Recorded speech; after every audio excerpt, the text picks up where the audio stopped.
In the beginning of the episode we see, with no other choice, Eftel has to go up against Abe for the Altina Magic Academy interclass tournament selection. Merlin tells the other students waiting outside that they'll be having a mock battle to decide who gets the magic swordsman position, and the stronger of the two will be chosen.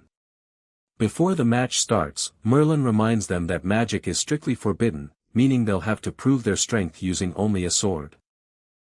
Eftel isn't excited about any of this and honestly can't understand why he keeps ending up in situations like this. He looks over at Anastasia, who, for some reason, can't even look him in the eyes without seeming guilty. Just before the mock battle starts, Eftel is still distracted, so Abe warns him and tells him to get his sword ready. After all, he says he wouldn't enjoy defeating someone who isn't even holding a sword.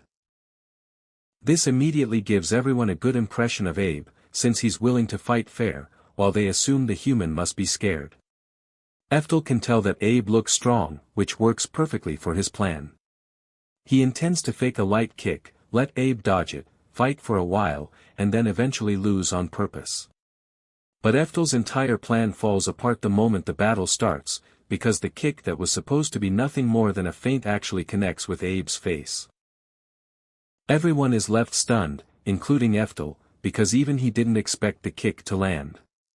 Still, it was only meant as a feint, so Eftel assumes it couldn't have caused much damage. But Abe immediately passes out, and Merlin declares Eftel the winner. Nobody has any idea what just happened, but Maria thinks she has figured it out. She explains that Merlin is probably trying to change their magic swordsman curriculum. After all, she's heard that humans can't use magic but are incredibly good at melee combat, so she assumes that's why Merlin brought in such a powerful swordsman. That would also explain the special treatment Eftel has been receiving, as well as why Merlin is personally teaching the class. It's the only explanation that makes sense, and everyone seems to agree. Eftel decides that going along with it might be the smarter choice if it helps him blend in, so when Maria asks him about it, he simply confirms it and plays along.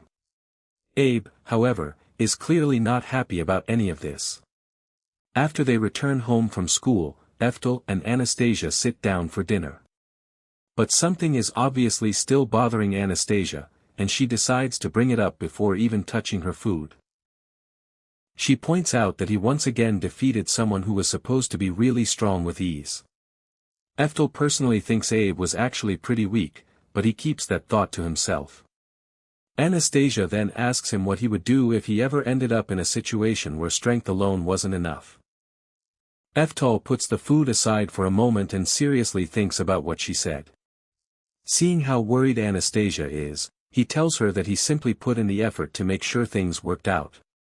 Anastasia says that's the kind of answer only someone strong would give, then asks whether he'd still be able to do that if he were facing a terrible fate that he couldn't change. Eftel answers without hesitation, saying that's exactly what he's doing now, because he came here to fix something that was supposed to be impossible to fix. Anastasia isn't surprised by his response, and once again tells him just how amazing she thinks he is. Eftel tries to argue that he's really not like that, but Anastasia reminds him that she's still a slave, meaning she feels like she's useless and can't do anything for him. She says it doesn't feel right that, after everything he's done for her, she still has no way to repay him.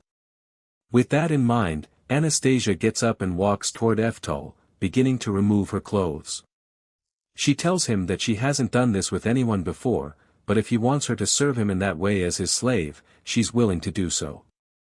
Eftel immediately spits out his drink when he realizes what she's doing. He panics, quickly picks up her clothes, and tries to give them back, telling her that she doesn't have to do anything like that. Anastasia insists, but Eftel keeps his eyes closed and tells her that he understands she's grateful, yet he'd much rather have her sit down and eat with him than have her serve him. For him, that's more than enough. Once Anastasia understands, she takes her clothes back, while Eftel tries to act as though nothing happened. He returns to the table and simply points out that the meat is getting cold. Anastasia smiles and agrees to eat with him, thanking him for everything. With her clothes back on and her mind finally feeling calmer, she can enjoy the food, although a few tears still escape her eyes. Eftal tries to comfort her and asks her not to cry. The next day, the genie is crying uncontrollably while apologizing, and Merlin tells Eftal that it appears the artifact Rikiri, along with several other treasures, has been stolen. She explains that because it was Anastasia, the genie allowed her to pass, and after that, she disappeared. Now they can confirm that the special crest hidden beneath the slave crest is the theft crest, something Merlin had already suspected. Eftal realizes that it has finally activated, because slave crest contracts have certain rules. They can't give orders that would lead to a slave's death or force them to commit crimes, but there is one terrible way to get around those restrictions. It's the special slave crest. Simply creating one of those is already a crime. So Merlin can't understand why Anastasia has one. Eftal doesn't know either, but he explains that he took her in knowing that this might happen. He could simply accept the loss, but that wouldn't actually solve anything. The moment he says that, Merlin already has an idea of what he's planning, so Eftal confirms it and tells her that he's going to break the contract tied to Anastasia's special slave crest. Merlin is immediately alarmed by the thought, asking if he really understands what that means. She reminds him that a god once destroyed an entire small country after a special slave crest contract was broken. Eftal already knows about that, and explains that he understands it won't be easy, because the spell powering a special slave crest is maintained by a contract beast known as a god. In order to break the contract, he has to confront that god, and if he loses, the country he once saved as the Lightning Emperor could end up being destroyed. Merlin asks why he'd go this far for that girl, especially after learning that she betrayed him. Eftal simply smiles and says it's the same reason he took her in to begin with. Since he chose to take Anastasia in, he'll look after her all the way to the end. Besides, he knows Anastasia isn't the kind of person who could willingly betray him, so he can't just abandon her. Merlin soon understands his decision, because she knows that's simply the kind of person Eftal is. There is just one problem: they have no idea where Anastasia is now. Eftal tells Merlin that he expected something like this and placed tracking magic on the treasure. Thanks to that, he knows Anastasia should be delivering the stolen items to her real master around this time. With that in mind, Eftal doesn't hesitate any longer and decides to act, saying that he's going to get his Anastasia back. Meanwhile, Anastasia delivers the stolen artifacts to her master, Abe. He's delighted to see that she managed to steal that old hag Merlin's treasure along with that kid's artifact. Abe gives her a creepy smile and praises her work, although he admits that he was genuinely surprised when she came here as a transfer student. He still can't believe that she actually managed to bring him Rikiri, the weapon once used by an aide to the Demon King 400 years ago. Abe even thinks this is far better than the treasures belonging to the Edwards family, so he tells her she did an excellent job. However, he asks whether she knew that the boy of a lesser race named Eftal was actually that powerful, especially since Abe still has a bruise on his face. Anastasia hesitates for a moment, knowing that Abe was the one who asked her to create a situation where he could face Eftal in a mock battle.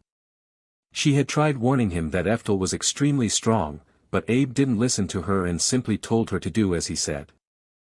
She's told to do so.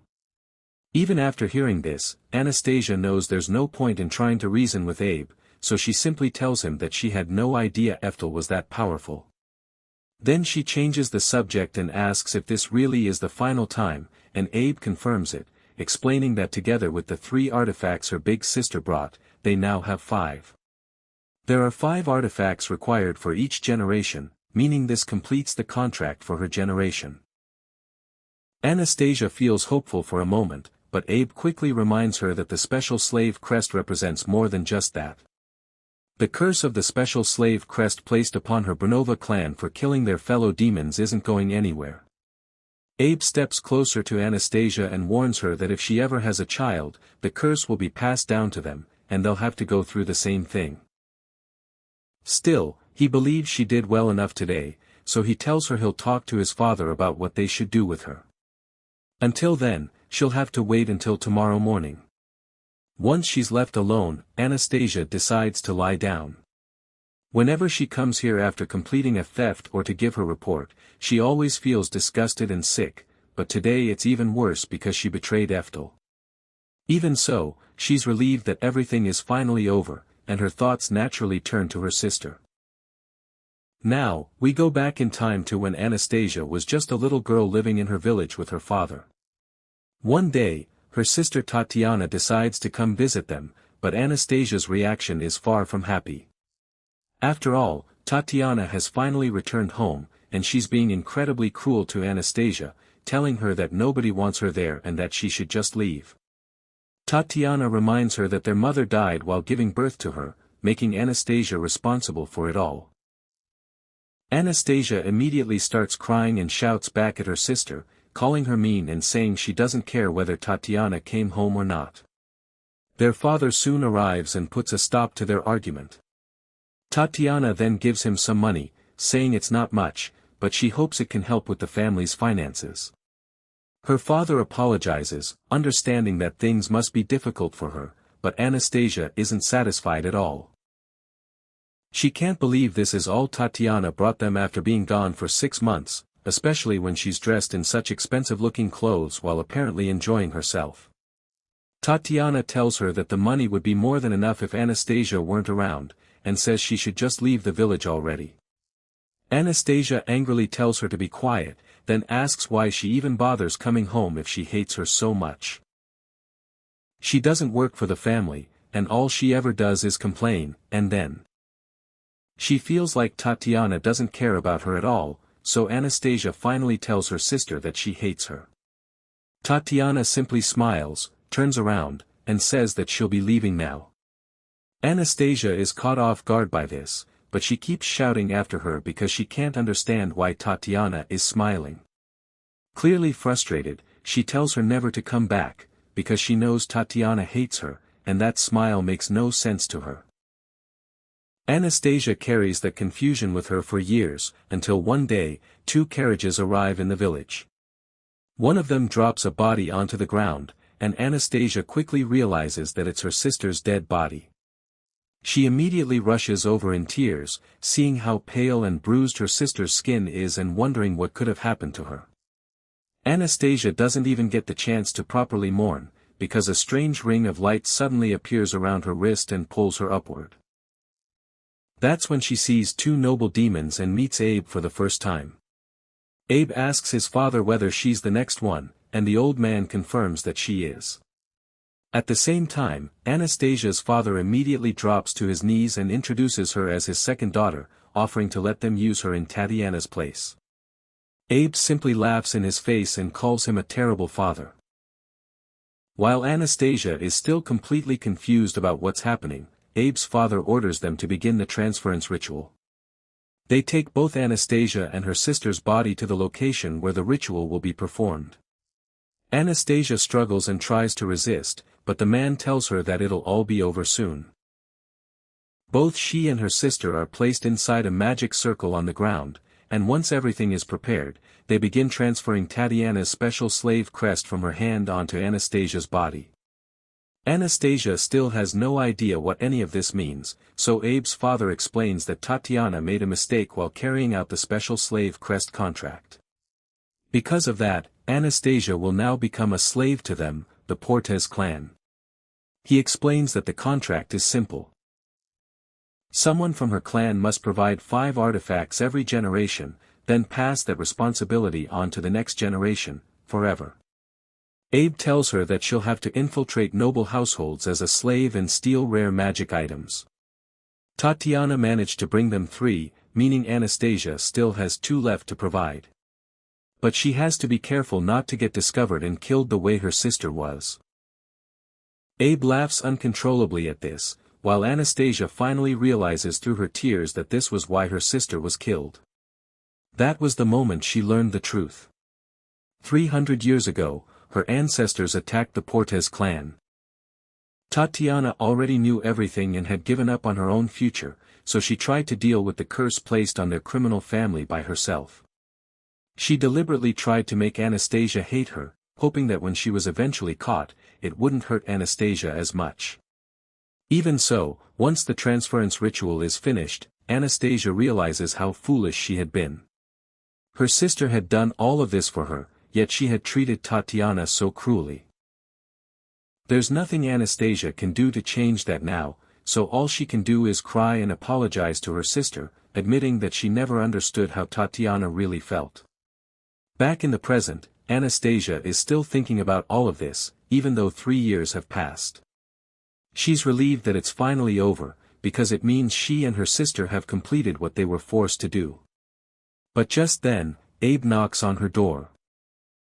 He soon tells her that she has to find 5 artifacts by herself, meaning she now needs to bring them 3 more. Anastasia quickly points out that this isn't what he told her before, but Abe doesn't care. He reminds her that as long as she carries the special crest, she has to obey their orders. He then says that his father was extremely pleased, explaining that if their slave was capable of bringing them Raikiri, they couldn't afford to let her go just yet. That's why Anastasia now has to bring them 3 more artifacts. After that, she's expected to have children with a man they choose for her so the slave crest can be passed on to the next person, and only then will they finally release her. Anastasia is horrified by all of this and starts wondering why her sister had to die. Tatiana risked her life to obtain those artifacts for them and did everything she possibly could. Abe simply tells her that he doesn't care about her feelings, then says that since this is such an important day for her, he'll reveal the whole truth. He explains that the story about the territorial war 300 years ago, which supposedly led to their lifetime special slave contract, was actually the complete opposite of what she had been told. His ancestors were the ones who started the war. They stole the Branova clan's territory and title, falsely accused their clan of killing fellow demons, and forced them to carry a special slave contract for all eternity. Anastasia stands frozen after hearing this, completely horrified by the truth that had been hidden from her all this time. She thinks back to her sister and everything Tatiana had done for them, finally realizing that it had all been a lie from the very beginning. Her family, and her sister, had sacrificed their lives for something that was never true in the first place. Without giving her any real reason, Abe simply laughs in her face, saying that he always finds it amusing to see how her family reacts when they finally learn the truth. He even tells her that her sister made the exact same expression when she found out, which makes the whole thing even funnier to him. Abe keeps laughing uncontrollably, while Anastasia quietly gets to her feet, excuses herself, and walks out of the room without saying another word. Abe still finds the situation hilarious, knowing that she's running away because she can't bring herself to accept reality. Even then, he reminds her that as long as she carries the special slave crest, she's destined to automatically return to her real master once every 6 months. So no matter where she goes, she can never escape that fate, and nobody will be able to save her. Anastasia leaves the Portes mansion with a troubled expression, finally realizing that she's trapped and that there truly is no way out. That's it for today. Like and subscribe for more. See you in the next one.